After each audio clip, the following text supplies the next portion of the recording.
This is Gene Montefiore, and welcome to the Tapping Q&A podcast recorded live to tape from Williamsburg in Brooklyn. This is episode 524, originally aired January 26th, 2022. Hey everyone, I hope this finds you well wherever you are and whatever time of day you're getting a chance to listen to this. Thanks for spending a little time with me today. Today we're going to talk about in Tap 4 a sense of feeling out of control and, more importantly, what that can teach us about the subconscious mind and how the subconscious mind works. Before we do that, two quick announcements. Number one, we have a free 10-part guide on how you can use tapping to eliminate self-sabotage. All you need to do is go to tappingqa.com, click on that big blue button, enter your email address, and every day for the next 10 days, you will receive a little bite-sized chunk, something that you can do today to use tapping to make taking action so much easier for you. And at the end of 10 days, you can choose the one or two that work the best for you and just use them over and over and over again. I love giving you a variety of choices so you can find the one that meets your disposition, personality, and tapping style the best.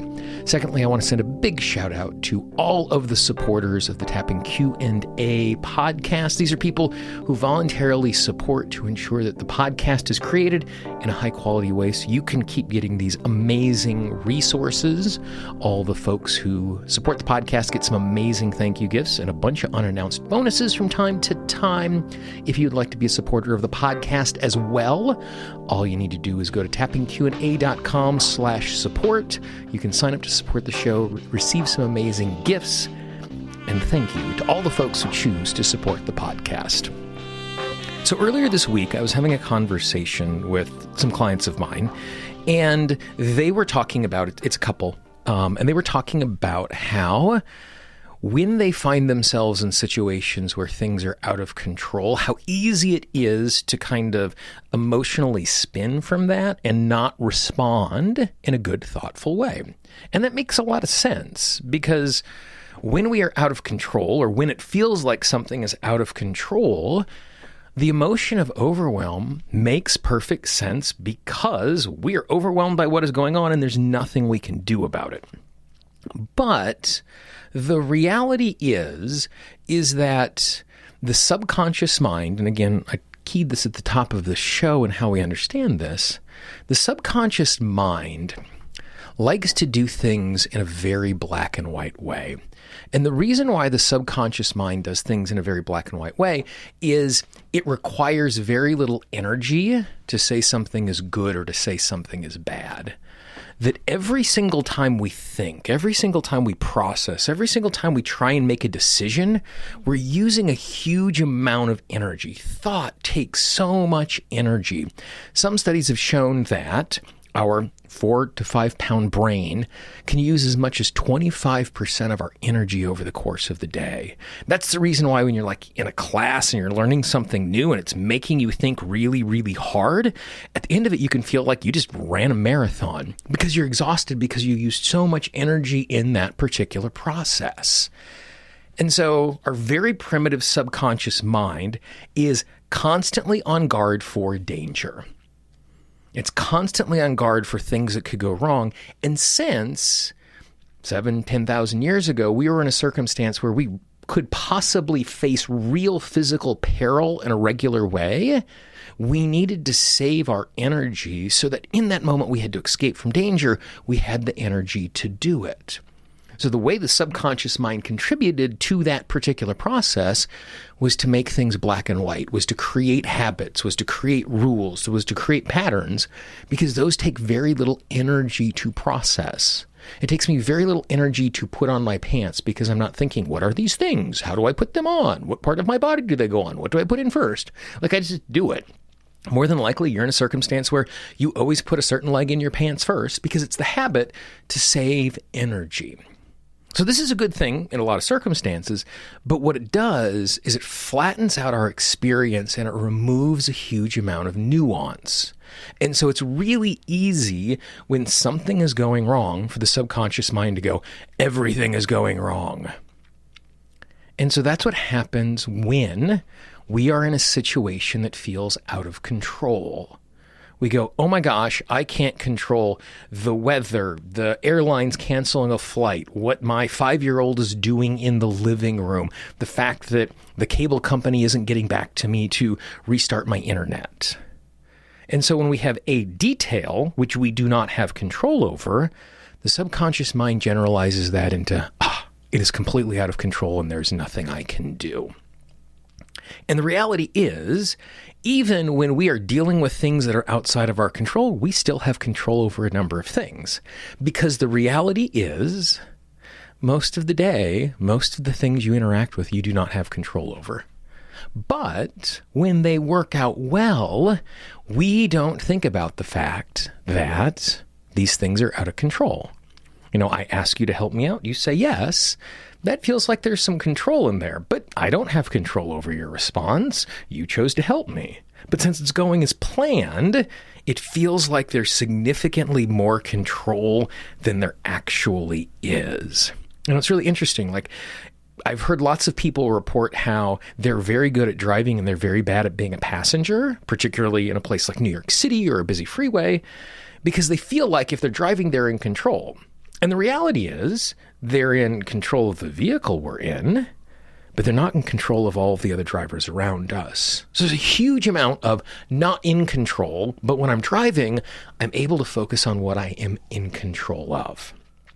And so when we are in a situation where we have a 5-year-old that we are in charge of who is acting up in a very particular way, even though I might not be able to control the chaos that they are creating, I can control the fact that I can take 3 really big deep breaths. And we know that if we drop our diaphragm with a full breath, it reduces cortisol in our body. So immediately after 3 deep breaths, even though I'm not in control, I'm in a situation where I have level set my own emotional response, so I make better choices in response to it.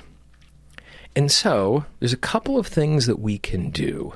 The second is we're going to do some tapping, and we'll tap on how we can transform the sense of control.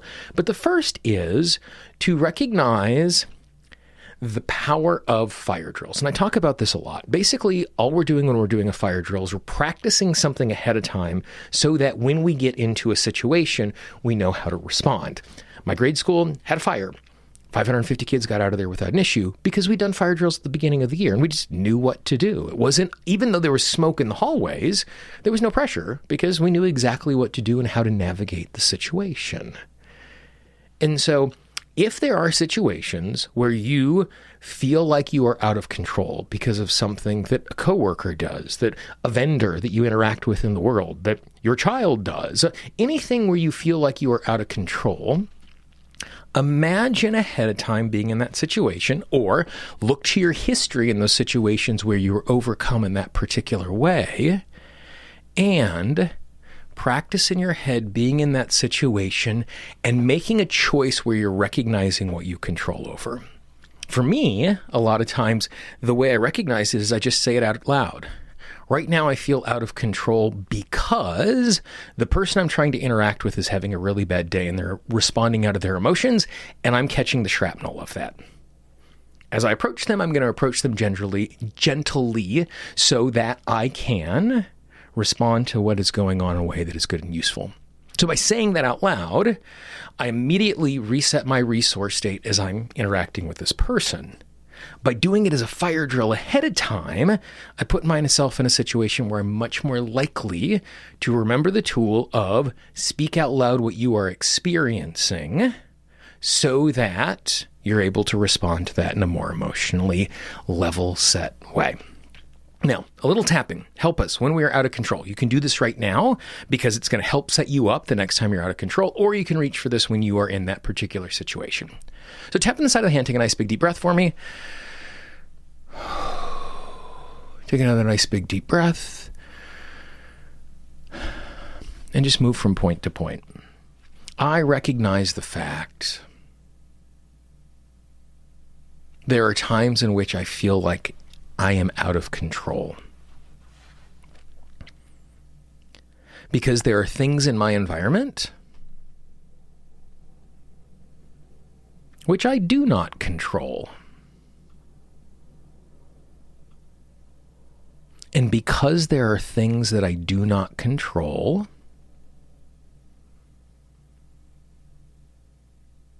it's easy to be overwhelmed.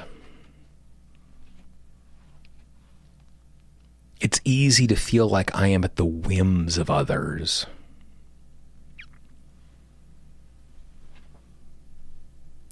It's easy to feel like I am at the whims of circumstance. And the reality is, all day long, I am dealing with and interacting with things that I do not have control over.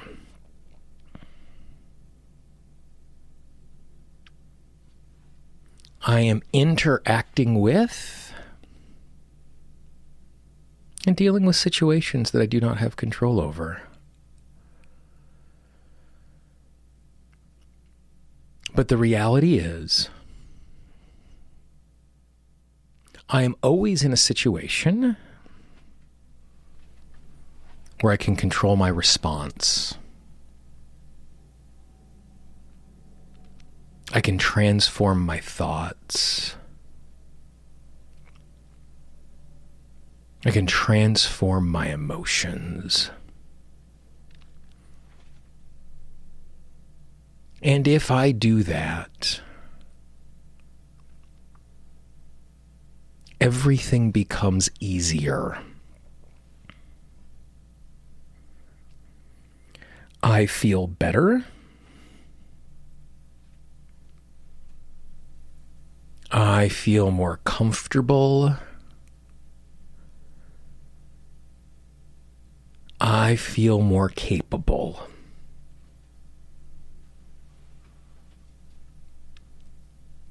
Even if there are lots of elements I don't control, it doesn't mean I have to feel out of control. And so I give myself permission to be grounded. I give myself permission to be in this moment. I give myself permission to recognize what I control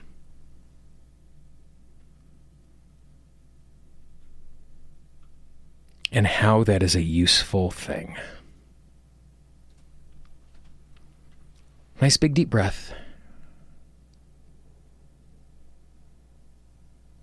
So it's good for us to recognize and remember that the goal of any round of tapping is just a little better. Not to fix everything, not to transform everything, but if I am able to move up the emotional scale a little bit, if I'm able to ready set my emotional response just a little bit, if I'm able to create just a hair more clarity inside of my conscious mind, I'm much more likely to make thoughts and have choices that make more sense, that help me to navigate what is going on. So I hope you found this useful. Again, give yourself permission to recognize the fact that it is possible to feel more in control without having to be in control, and it's easier for us to take action when that is the case.